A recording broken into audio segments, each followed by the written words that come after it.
Hey guys, Nemo here. Are you excited today? I know I am. So, let's play. Oops, clicked on the wrong thing. Oops, did it again. Oh, my bad. Oh, where are we going? We're going into the deck manager, guys, because we're gonna be building Trinity of Elements. This is gonna be the deck build video. Yeah, like I said, I'm excited. First thing we're gonna do is throw every card in it. By the way, be sure to check out the description for the deck list. So this is quite a complicated deck, and it has many different themes and different ways to play it. The first thing we're gonna find out is whether or not we wanna use the color blue in the deck. If we wanna have these cards in.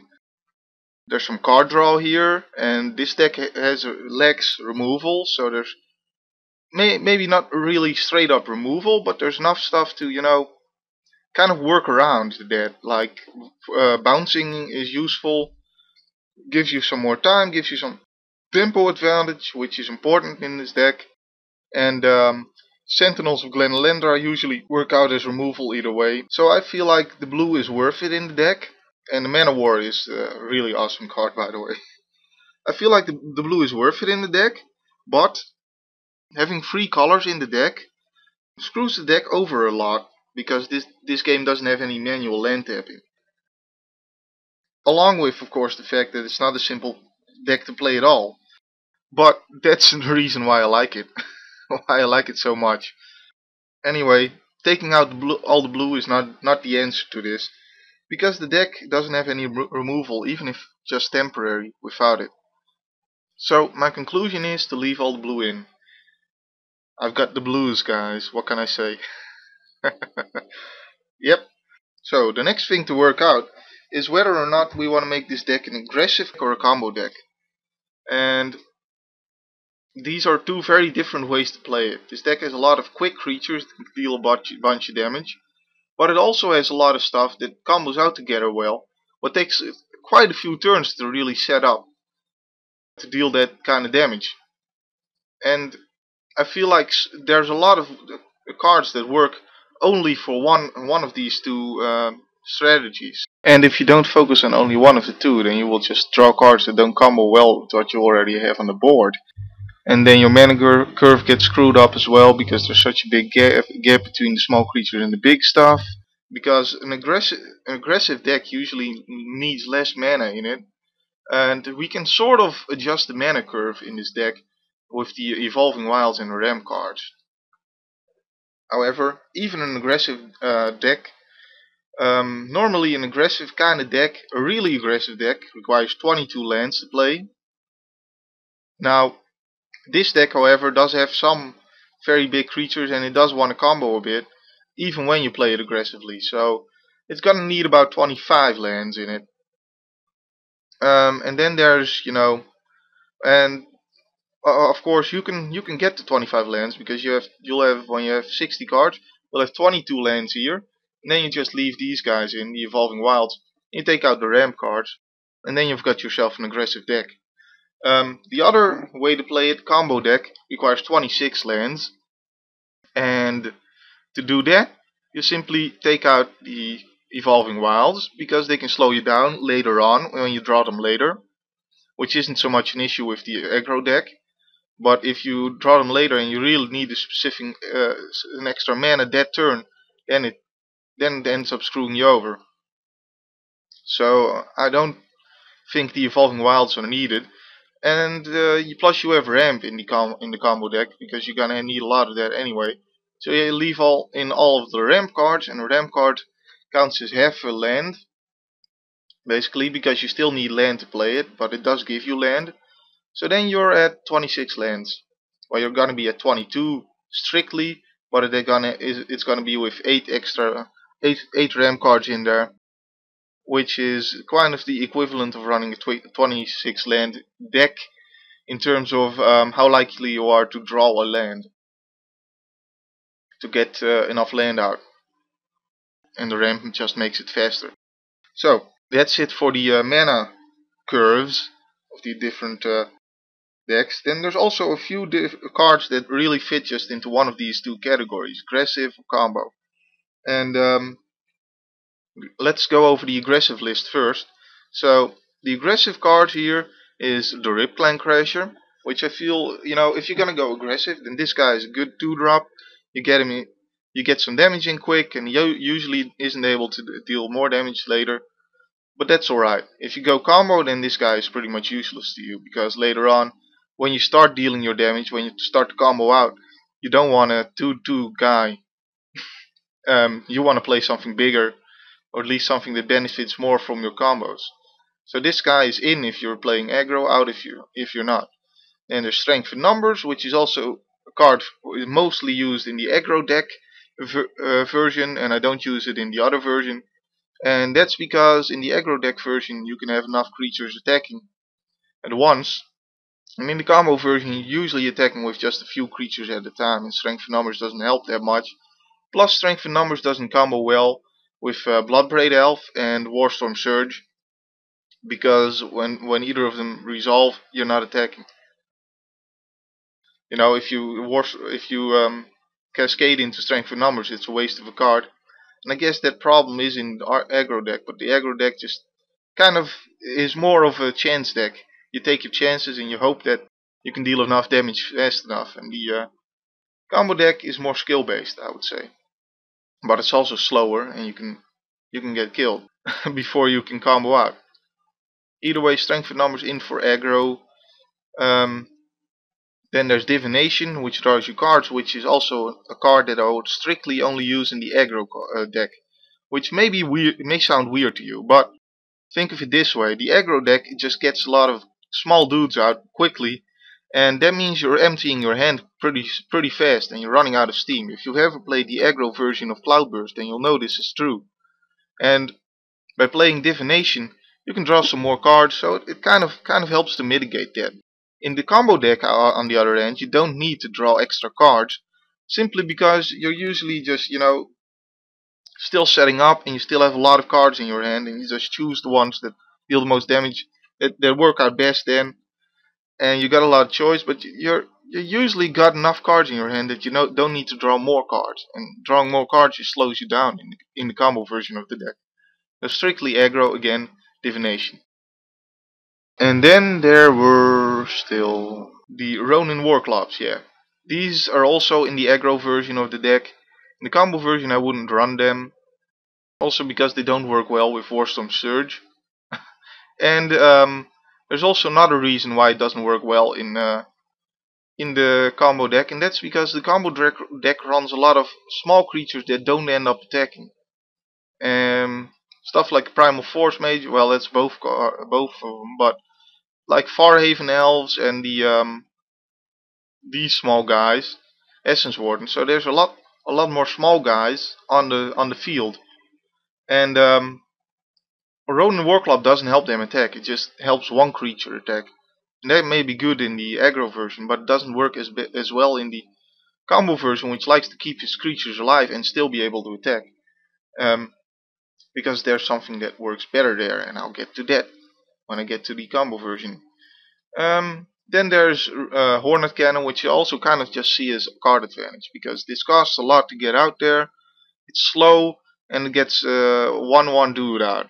I mean, that's not really that great, and the combo version has plenty of other good things to choose it from, but the aggro version, again, you run out of cards sometimes, so it helps to use cards like Hornet Cannon and Divination, because this may not draw you cards, but it might as well, because basically instead of playing cards, you're using the mana to tap this artifact and put a 1/1 guy on, so you can keep doing that, and it doesn't cost you cards. So it's card advantage also.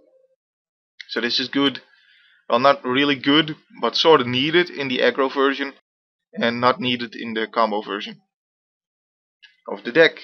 Then there's Pandemonium, which is an interesting card. I personally don't like this card that much,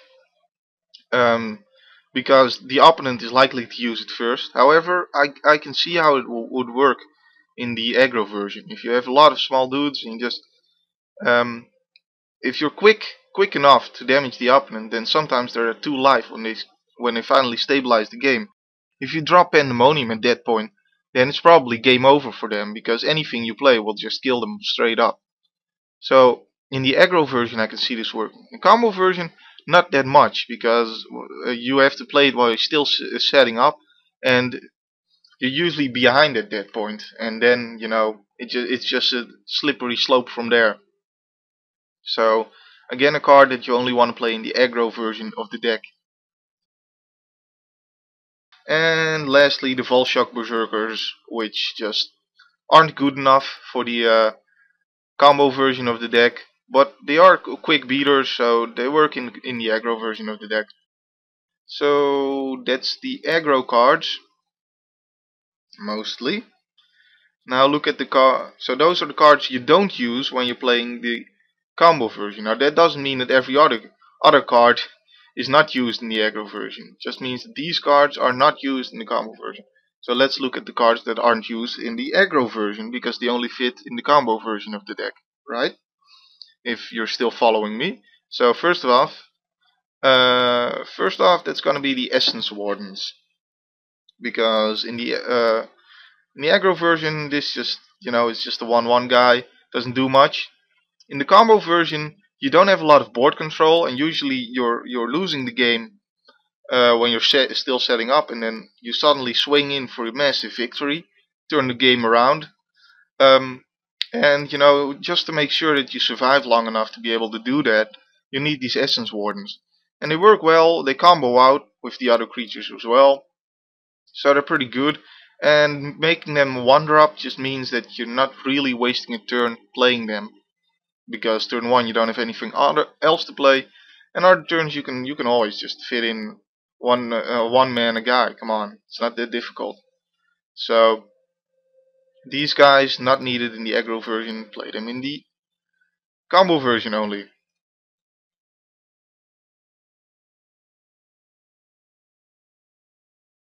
And then there's Fires of Yavimaya, which is the card we use in the combo version to boost our creatures rather than the Ronin War Clubs and the Strength in Numbers. Because, like I said before, Strength in Numbers doesn't combo well with Bloodbraid Elf and Warstorm Surge. And Ronin War Clubs only boost one creature. And the Fires of Yavimaya work well in the combo version of the deck, because you have creatures like Farhaven Elves and the 1/1s for life gain. If the game will allow me to go over the Essence Wardens, yes, that's their name. So, somehow I couldn't read the card yet, but I just had to see the picture to know the name. Don't judge me. Do not judge me. Anyway, all these small guys, of which we run a lot of in the combo version. Of course, we also run quite a lot in the aggro version, but they tend to die in the aggro version. Anyway, because in the aggro version they are actually meant to attack in. All these small guys that aren't really meant to attack, they're just there, on the sidelines, either boosting your guys or getting you a land or whatever, or giving you some life. Suddenly, when you have Fires of Yavimaya, all these guys can attack, and the opponent will be like, I know you have this card, so I'm not going to block, right? It doesn't make sense. If you know that it's a trap, then you're not gonna block it. But then you get in for an extra 7 damage sometimes, or sometimes more. And you just leave Fires of Yavimaya on the battlefield, until they're willing to block. And then it's at least one, at least a removal spell worth. If this card said, creatures you control haste until the opponent sacrifices a creature. If the opponent does not sacrifice a creature, you win the game. Would you run it then? I sure would. And that's why I run it, because that's basically what it does in this deck. It's pretty crazy. Just that 7 damage that you sometimes get in with all your small guys, just because the opponent won't block, because you can still choose who you give the +2/+2 to. It just allows you to to attack in with all these little guys and gets you some extra damage. And the haste is sometimes nice for stuff like Mana War, or all the little guys you just said, or Simic Skyswallower. Yeah, haste Simic Skyswallower wins you games, guys. Wins you games. Either way, it works well in the combo version, not so much in the aggro version.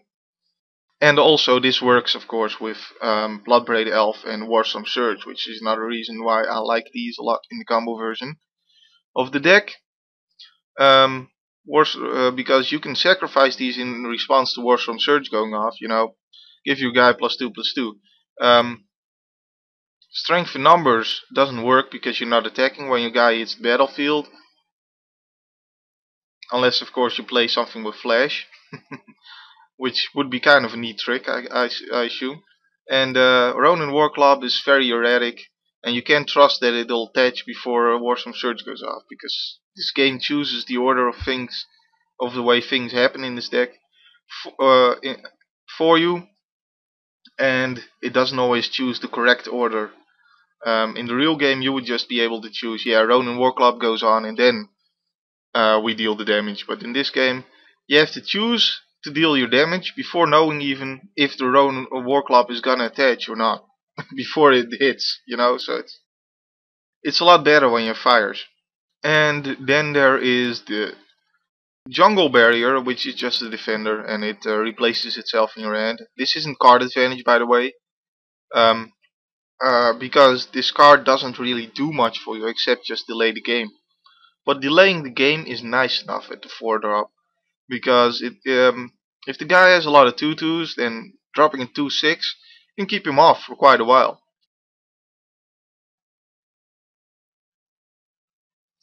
And then there's Sentinels with Glen Elendra. Again, this helps you survive. Great combat trick, by the way. You know, especially if it gets boosted by a Primal Forcemage. Suddenly you're blocking the opponent's losing stuff. Obviously, these guys aren't so great to play in the aggro version. First of all, you're not playing Fires of Yavimaya, so you can't give them haste when you need it. And second, you don't really want to not do anything on your turn in the aggro version of the deck. You want to just play something, attack, do some more damage, etc. You know, by the time you have to play Sentinels, that means you're already losing, because you have to worry more about defense than offense. And once that happens in the aggro version, you're probably gonna lose the game. So Sentinels doesn't work well in the aggro version, works great in the combo version, however. And then there is the Simic Skyswallower,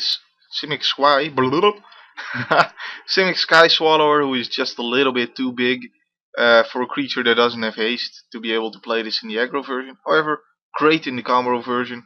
Combo version also has a little board control, so getting a creature with Shroud out, just because you have little board control, also means the opponent isn't using their removal spells as much as they would against another deck. So if you have a big creature, then it's important that it is Shroud. So yeah, that's why Simic Skyswallower works well. And of course Gaea's Revenge works well as also, but this guy does have haste, so I would run him in the aggro version. I would not run the Simic Skyswallower in the aggro version, however, because it doesn't have haste, and you want to be winning the game. At this point, I think we should ask which of the two versions of the decks is better.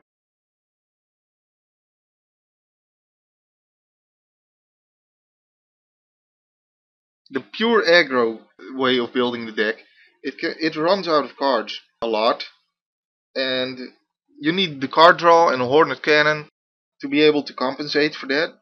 And you can run into a wall when the opponent has too much time to build up, you know. When it has too much time to build up, it'll have too much creatures out, maybe one big guy, and there's no getting around it anymore, and you simply lose the game, no matter what life total he's at. The combo version can get around that, simply by boosting his guys enough that it can get through, or just, you know, doing some kind of trick, or, you know, bouncing a bunch, and it just has enough tricks to be able to deal with that, whereas the aggro deck doesn't. However, the combo deck can be a little too slow for a deck that doesn't have any straightforward removal. It does have a lot of tricks that help, however. Overall, between these two deck builds, I feel that the combo version rewards player skill a little bit more than the aggro version. The aggro version almost feels like playing the lottery sometimes, and sometimes you get lucky, sometimes you don't. And overall, my statistics, you know, I'm doing better with the combo version, so that's the build we're going to make. So, let's take out all the cards that work well in the aggressive deck, but doesn't work in the combo deck. Evolving Wilds, don't need it. And don't need Ripclan Crasher, Strength in Numbers, Divinations. Don't need Ronin War Clubs. Don't need Hornet Cannon. Don't need Pandemonium. Don't need Volshock Berserkers. So now we're at 64 cards, which means we still have to get rid of 3 cards, and the other one is a land. What cards can we get rid of? Let's go over the cards we have not talked about just yet. Hellspark Elemental is good, and it's kind of key in this deck. These guys are needed. Not much else to talk about. They're simply needed for the deck to work. Then there's Mana War, which is an amazing card. It combos so well. Works well with Fires of Yavimaya, like I said before. But also works well with Riku of the 2 Reflections. Use your first Mana War to bounce one of their creatures. Then copy your Mana War with Riku. And then use the copy to bounce the original Mana War back to your hand. So you can do this again and again and again and again. And keep them busy while you kill them. That is really an amazing combo. And also Warstorm Surge is amazing because you can just play the Mana War, make it bounce itself and deal 2 damage to whatever you want, and do this as many times as you have the mana for, and just, keep doing that until you've won the game. Really cool combos there. Mana War works very, very well. Also, you can, return Bloodbraid Elf, so you can cascade again. Or in some situations, it might be worth casting it on Jungle Barrier if you really don't have anything better to do. Primal Forcemage, key to this deck. If you take these out, then you really don't understand how this deck works. This deck profits a lot from bringing creatures onto the field, no matter which version of the deck you're playing. And this just gives them a +3/+3, and all these haste guys can get in for some extra damage.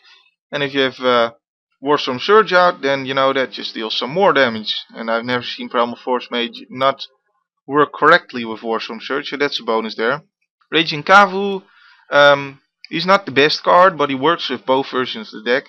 Flash is a little bit more important in the combo version, and haste is a little bit more important in the aggro version.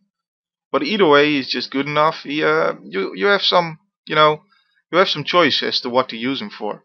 But I wouldn't say he's a great card, because he's still just a free 1 for free, which is kind of terrible, statistics wise. But he works, so yeah. Regress is useful. Obviously there's no straightforward removal in this deck. There is some, mainly from Warstorm Surge.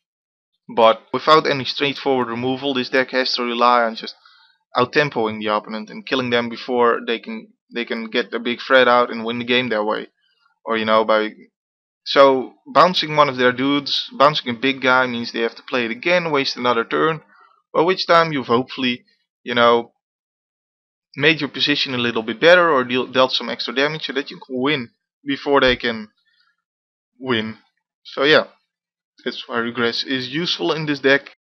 Also, of course, it totally screws over stuff like Auramancer, and because you can just return whatever you want. It's even if they have hexproof, you can just still return an aura to their hand. For instance, the one that's giving them totem armor, then you block and kill their guy.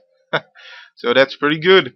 And there's been plenty of situations where it was important that I was able to return a permanent rather than a creature. Just the other day I played a game against Auramancer where he had a pretty big guy and I was about to kill him, but he played lifelink on his guy. So I played Regress on the lifelink. So he was just not able to kill me, and the lifelink didn't work, so he couldn't gain any life, which meant I could kill him next turn. So yeah, it usually doesn't come up, but it's still useful that it can return a permanent rather than only creatures. So it's a good card. Then we get into Rites of Flourishing, which I feel like is totally wasted on this deck.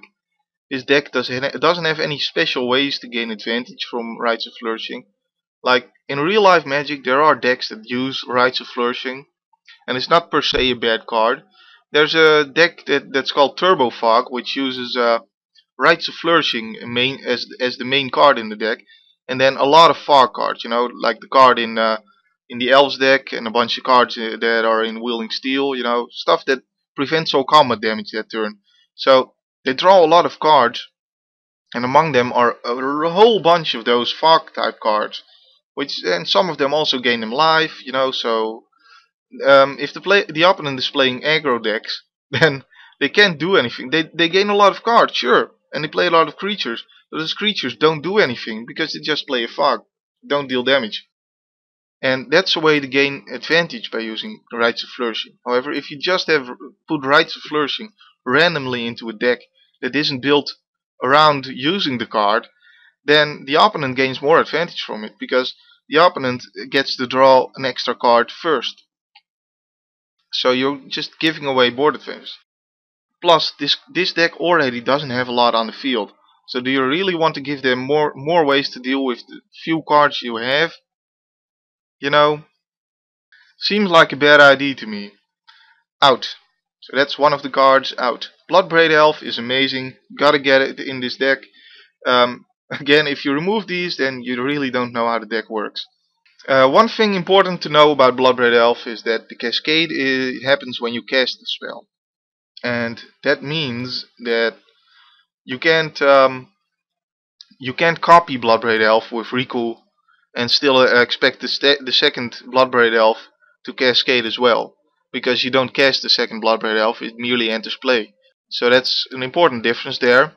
Another important difference is that because cascade happens when you play the card, means that even if the card is counterspelled by Machinations or Realm of Illusion, then cascade still happens. So in fact, if they wait until the cascade happens, then they can actually choose whether to counterspell Bloodbraid Elf or whatever you cascade into, but they can't counterspell both with one spell. So yeah, Bloodbraid Elf is pretty useful to get around counterspells. Something interesting to know, I feel. Rakka Mar is obviously a great card, no matter which way you play it. It just keeps giving you guys, and this deck doesn't have a lot of guys that actually stay on the field, so being able to just make them for 1 red mana is pretty good. So in Blitz Hellion, which is a pretty amazing card, you know, 5 mana, 7/7 trample haste, and if that wasn't enough, it gets shuffled into your library, so you have another chance at drawing it again. But you usually won't need it again. With Primal Forcemage, he becomes a 10/10. You know, crazy stuff happens when this guy comes out, and he usually is the game winner for you. You just keep this in twice, no question about it. Riku of the 2 Reflections. Now this guy is kind of interesting because he is pretty key to this deck. When you draw him, there's so many combos that this deck has with him, aside from just being already good by itself by being able to copy your spells or your creatures. Although I wouldn't count on being able to copy your spells a lot. And that's kind of also a reason why he's kind of bad as well. Because he just because this card is in the deck, even if you don't have him in your hand, even if he's not in your deck, if you take him out of your deck, the game is going to tap your mountains first. Always with this deck. And that's because of his ability to copy creatures with green and blue. So, kind of, you know, because of the automatic tapping that this game has, the game isn't smart enough to recognize when you want to do one or the other thing, so it just ensures that you can always, you can always pay green and blue if you have 2 mana left. Because the 2 mana is always going to be green and blue. So that you can use his ability to copy your creatures. So yeah, that can screw you over with this deck. And the deck was already 3 colors, so that's another reason why the deck isn't that great. I feel like if that wasn't the case and there was no automatic tapping of lands, you can just choose, as you will be able to in the 2013 version, then this deck would be a lot better. I would get better results with it. Oh well. Anyway, the guy is still good enough.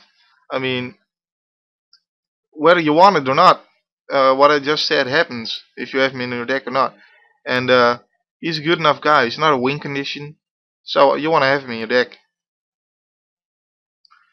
Then there's the Primordial Sage. Whenever you cast a creature spell, you may draw a card.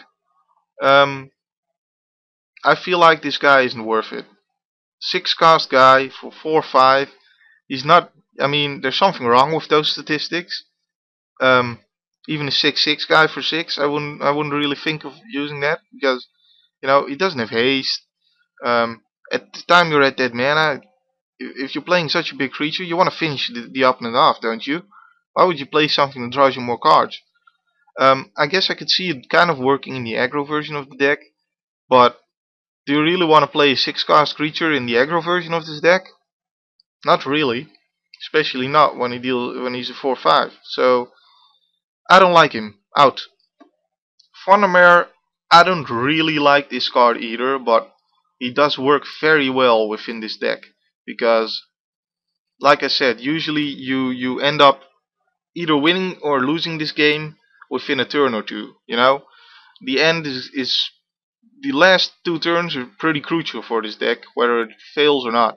And when you play Thundermare, it's a pretty good card because it has haste and it taps everything else, so it's always gonna get in for damage, unless of course it gets killed or something.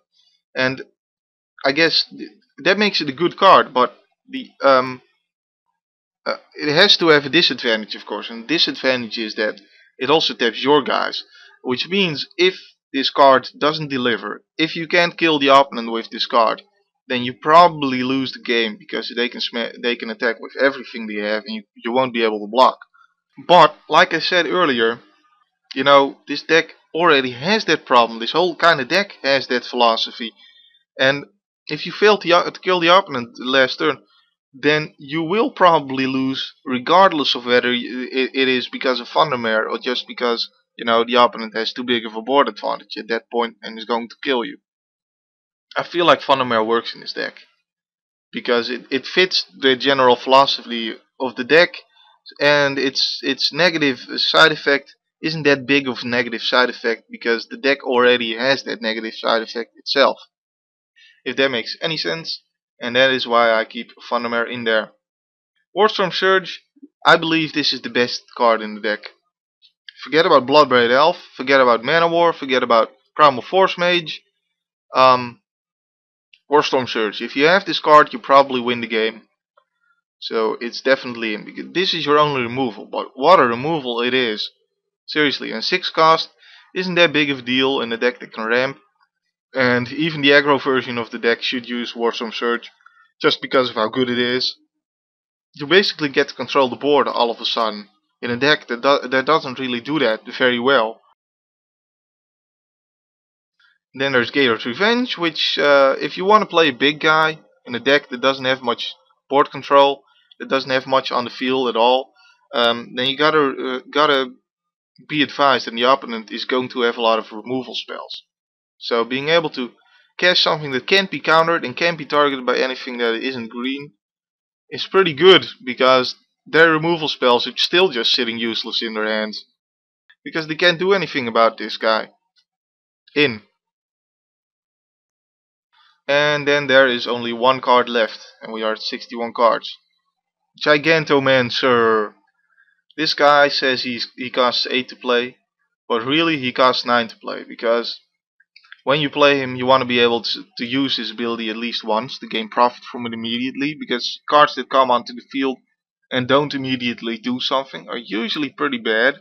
You either want to, cast him and be able to use his ability immediately and finish the opponent off with that, or you want to be able to cast him and use his ability to protect himself, and then the turn after that, use his ability a billion times on all your creatures and, kill the opponent that way. So usually you want to cast him for 9. However, if you look at the mana curve for this deck, then you'll find that this deck falls under the category of a combo deck, which again needs about 26 lands, and 26 lands means you don't have enough lands to reliably play something in your deck for 9 mana. So he's gone. Plus, like I said, you're vulnerable to removal spells because you don't have a lot that really needs to be removed. Gigantomancer is just such a big chance that it's just gonna get killed. Anyway, that's the deck. Oh, I still totally forget 2 things. Another trick with Bloodbraid Elf is that when you play her and you cascade into strength in numbers, then you just click on the card, pick the strength in numbers, and then when it asks you to select a target, you can click cancel, and it will cascade into something else. Yeah, that's a pretty big bug. But yeah, it totally works. So that makes strength in numbers a little bit less useless. But I still don't like it in the combo deck because it doesn't work with Warstorm Surge still. And plus in the combo deck you are not attacking with as many creatures at once. Still nice as defense, maybe a useful trick to know. And actually the same goes for Regress. Although I guess Regress usually there's always something to regress, but yeah, you can return Regress as well. I'm not gonna lie, I use these tricks because other people use these tricks too, So yeah, I guess it kinda levels out the playing field when everybody uses it. And also, yeah, I'm gonna show you the other deck list as well for the aggro deck, even though, like I said, it's not as good as this deck. But I might as well show you. It's really not that different from this. Just add in all the cards I said were belonging to the aggro deck, and you still leave out Rites of Flourishing, Primordial Sage, and Gigantomancer, just like with this one. And you take out all the cards that belong in the combo deck.